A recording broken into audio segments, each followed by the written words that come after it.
Very pleasant morning to all my lovely students. आज हम नया चैप्टर स्टार्ट करें from the history, chapter number 5 when people rebel. Rebel means विद्रोह। ठीक है, किस तरह से ऐसी क्या क्या वैसे तो हमने already we have discuss so many things कि किस तरह से ब्रिटिश की पॉलिसीज थी, किस तरह से उन्होंने जो डोमिनेशन किया। लास्ट लेक्चर जो था हमारा वो इंडिगो कल्टीवेशन के बारे में था।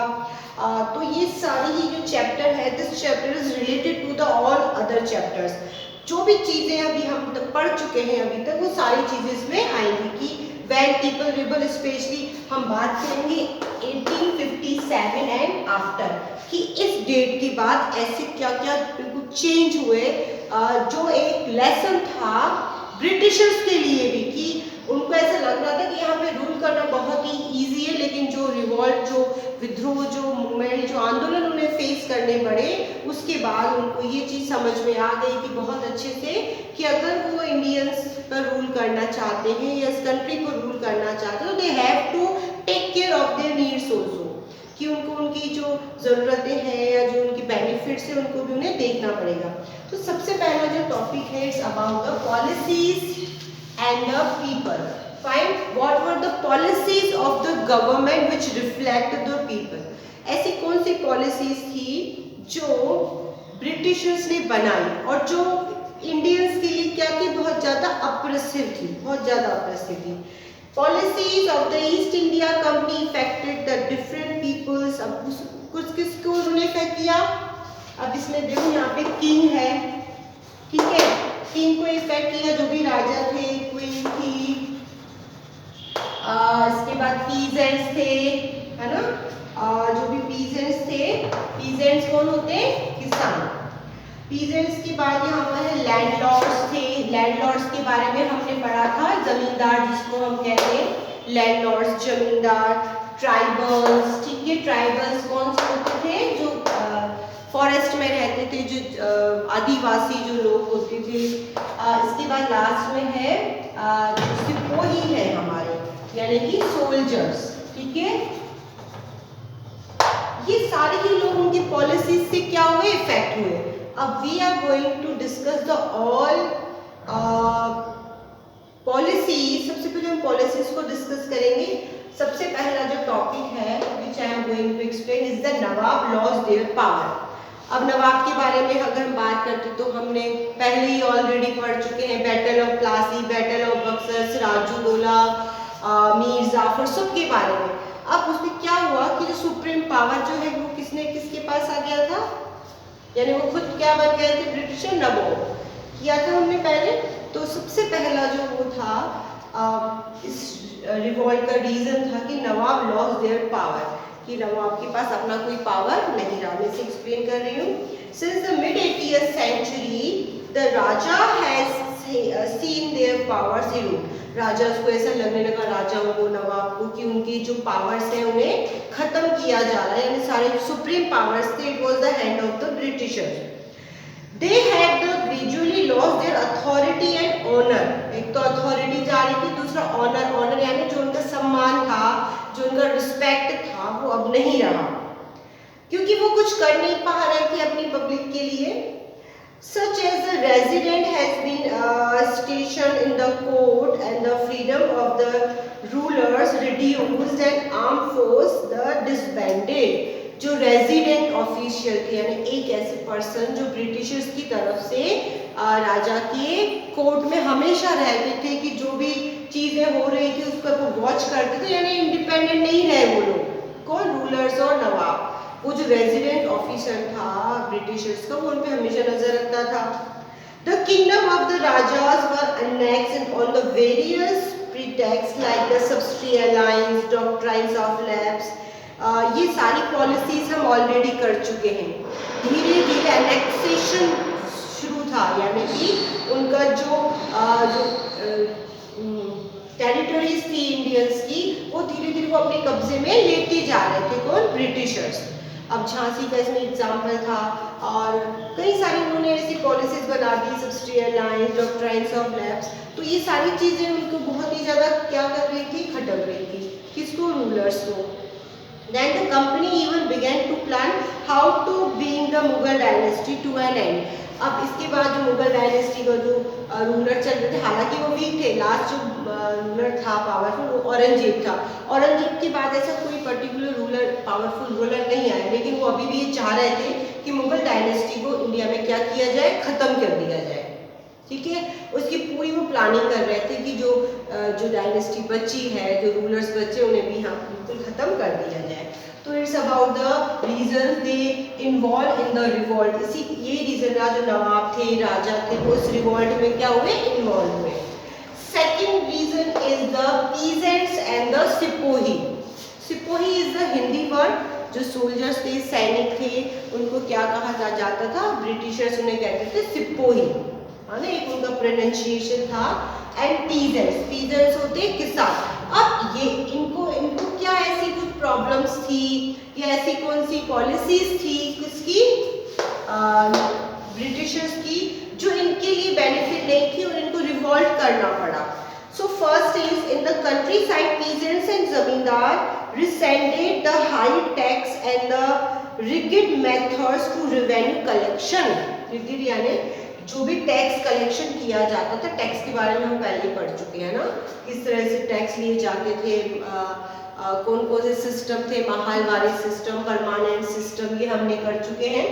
तो जो पीजेंट से जो मेथड था उनका टैक्स कलेक्शन का, वो बहुत ही रिगिड था, बहुत ही उनके साथ बुरा व्यवहार किया जाता था, बहुत बुरी तरीके से उनसे टैक्स जो है कलेक्ट किया जाता था, उनकी कोई भी चीज़ सुनी नहीं जाती थी। And next is the no improvements were made in the fertility of land and agriculture declined. उनकी लैंड को फर्टाइल करने के लिए कोई भी स्टेप्स नहीं लिए ब्रिटिशर्स ने, और उनका जो लैंड है धीरे धीरे एग्रीकल्चर लैंड क्या होता है, रिड्यूस। अब जितना वो ग्रो करते थे उससे कहीं ज़्यादा वो क्या देते थे, टैक्स देते थे। कौन, ब्रिटिशर, इंडियंस पीजेंट्स। तो इंडियन पीजेंट्स के साथ बहुत ही ज़्यादा डोमिनेशन था। Due to the high rate of taxes, उनकी जो टैक्स की रेट थी वो भी बहुत हाई थी। People had to take loan and they failed pay their loan. अब वो बार बार उनको क्या लेना पड़ता था, पीजेंट्स को, they had to take loan, वो लोन बार बार लोन लेते थे और उसी लोन को वो पे नहीं कर पाते थे और एक इंडेप्टनेस की सिचुएशन उनको फॉलो करनी पड़ती थी। Then Indian sepoys were unhappy to they were paid less salary to allowance under the conditions of the services. अब सेम वर्क जो भी इंडियन को दिया जाता था या ब्रिटिशर्स को, तो दोनों की सैलरी में बहुत डिस्क्रिमिनेशन था। जो ब्रिटिशर्स है उन्हें अच्छी सैलरी दी जाती थी सेम वर्क के लिए, जबकि इंडियंस को नहीं दी जाती थी। तो इस चीज़ को लेकर भी उनमें क्या था, डिससेटिस्फिकेशन था। Last is the Indian sepoys were unhappy, क्योंकि उन्हें कम सैलरी मिलती थी। और ये जो स्पेशली जो हम ये चैप्टर पढ़ रहे हैं, सिपोही मूवमेंट भी कहा जाता है। क्या कहा जाता है, सिपोही। इनमें सिपोहीज का बहुत इंपॉर्टेंट रोल रहा। आज मैंने कुछ आपको कल 2 पिक्चर्स भेजी थी, एनिमेटेड वीडियोस भेजे थे, उसी से रिलेटेड थे। Now second is the responses of the reform. हमने वुमेन कास्ट रिफॉर्म वाला चैप्टर किया था, यानी हमारी सोसाइटी में धीरे धीरे डेवलपमेंट्स हो रहे थे। अब उन रिफॉर्म्स को भी कहीं रिस्पॉन्स आने लगा, क्योंकि लोग they are started to awaring about their rights, कि व्हाट दे हैव राइट्स। तो वो अपने राइट्स के लिए बहुत ज़्यादा क्या हो रहे थे, अवेयर्स थे। और उसी का रिजल्ट रहा कि उन्होंने भी किसमें पार्ट लेना शुरू कर दिया, इस रिवॉल्ट में। क्या था, British believe that Indian society had to be form. उनको ऐसा लगता था ब्रिटिशर्स को कि इंडियन सोसाइटी उसे फॉर्मेशन की ज़रूरत है। हालांकि उन्होंने भी कई सारे रिफॉर्म्स किए, जैसा हमने पढ़ा था कि सती ईवल है, उसे लॉर्ड विलियम बेंटिंग ने रूल बनाया 1828 में और उसे बैन किया। तो कहीं ना कहीं हमारे यहाँ पे जो भी सोशल रिफॉर्म्स हुए उनमें इनका बहुत इंपॉर्टेंट रोल रहा। लेकिन फर्स्ट प्रायोरिटी उनकी क्या थी, उनका खुद का benefit. Law were pass to stop the practice of sati and to encourage the remarriage of widow. उन्होंने विडो रीमैरिज के लिए भी एक्ट बनाया, ठीक है। इन 1850 the law was pass to make the conversion to Christianity easy. अब ये वाला जो टॉपिक है कि उन्होंने एक लॉ बनाया कि क्रिश्चियनिटी को अडॉप्ट करना बहुत ज़्यादा ईजी कर दिया उन्होंने। और जो भी लोग इंडियंस थे या मुस्लिम्स थे जो भी क्रिश्चियनिटी को अडॉप्ट कर लेते थे, तो उनको उनकी जो पूर्वजों की ज़मीन है या जो लैंड है वो दे दिया जाता था।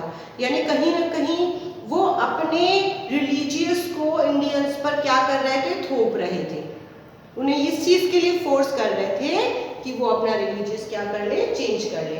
Many Indians began to feel the British were destroying their religion. कई इंडियंस को ऐसा लगने लगा कि उनका जो धर्म है उनको वो खत्म कर रहे हैं, डिस्ट्रॉय कर रहे हैं, सोशल कस्टम को, ट्रेडिशन को, ये सब अगर ब्रिटिशर इसी तरह से इसको कन्वर्जन करते रहे क्रिश्चियनिटी का लोग, तो उनका धर्म जो है वो खत्म हो जाएगा। This is about this chapter lectures today. आज हमने 3 चीजें की। सबसे पहले नवाब लॉस्ट देयर पावर, इसमें आपको याद रखना है कि जो नवाब थे उनका पावर चला गया, सारी सुप्रीम अथॉरिटी किसके पास आ गई, ब्रिटिशर्स के पास, ठीक है। और ये जो पावर्स था तो उनका रिस्पेक्ट भी कम हो गया, ऑनर भी कम हो गया। अब वो भी, अब सारे नवाब मिलकर ये चाहने लगे कि ब्रिटिशर्स को किस तरह से निकाला जाए, और सिपोही मूवमेंट में सभी ने उनका साथ भी दिया। The peasants and the sepoy, peasants के बारे में किया, बहुत ज़्यादा टैक्सेस से रिलेटेड उनको प्रॉब्लम थी, बहुत रिगिड मेथड थे उनके टैक्स कलेक्शन को लेकर, कोई इम्प्रूवमेंट नहीं किया गया लैंड में, और वो बार बार टैक्स पे करने के लिए लोन लेते रहे और उनका लोन को रीपे नहीं कर पाए, तो इंडेप्टनेस की सिचुएशन उनको फेस करनी पड़ी। नेक्स्ट था आपका सिपोही को क्यों था प्रॉब्लम, उनको इस चीज़ से प्रॉब्लम थी कि उनको सैलरी में डिस्क्रिमिनेशन था, उनको ज़्यादा पावर्स नहीं दिए जाते थे, बहुत उनकी जो कंडीशन थी, लिविंग कंडीशन वो भी ज़्यादा अच्छी नहीं थी एज अ ब्रिटिश सिपोही, ठीक है। उनके ब्रिटिश सिपोही के कंपैरिजन में उनका प्रमोशन नहीं होता था, उनकी सैलरी इंक्रीमेंट नहीं होता था, कई सारे रीजंस थे। नेक्स्ट इज जो हमने आज डिस्कस किया, रिस्पॉन्सेज ऑन द रिफॉर्म्स, कि जो भी रिफॉर्म्स हुए हमारे इंडिया में, हालांकि जो हमने बहुत सारे सोशल रिफॉर्मर्स की बात की है, स्वामी दयानंद सरस्वती, राजा राम मोहन रॉय, ईश्वर चंद्र विद्यासागर, कई सारी वुमेन्स के बारे में भी हमने किया, उन्होंने बहुत ही इम्पोर्टेंट रोल प्ले किया इन सब सिचुएशन से बाहर निकले। When their people are wearing about their rights, equality का आइडियाज उनके पास आया, सोशल इक्वलिटी का आया, तो फिर they are trying to do their conditions better. उनको लगा कि अगर वो रिवॉल्ट करेंगे और ब्रिटिशर्स के अगेंस्ट अगर वो रिवॉल्ट करते हैं तो इंडियन रूलर अपनी जो है उनकी वापस से अथॉरिटी आ जाएगी और उन्हें वो सारे राइट्स मिलेंगे जो उनके पास अभी नहीं थे। सो स्टूडेंट्स कीप लर्निंग, ये 3 पॉइंट आपको बुक में से भी अच्छे से रीड करने हैं। कल के लेक्चर में, नेक्स्ट लेक्चर में we will discuss about the mutiny becomes a popular rebellion. इसमें हम पढ़ेंगे किस तरह जो आर्मी है, इंडियन आर्मी, कहाँ से वो रिवॉल्ट शुरू हुआ, क्या कंडीशंस थी और किस तरह से वो पूरी कंट्री में स्प्रेड हो गया। Fine, thank you and have a nice day.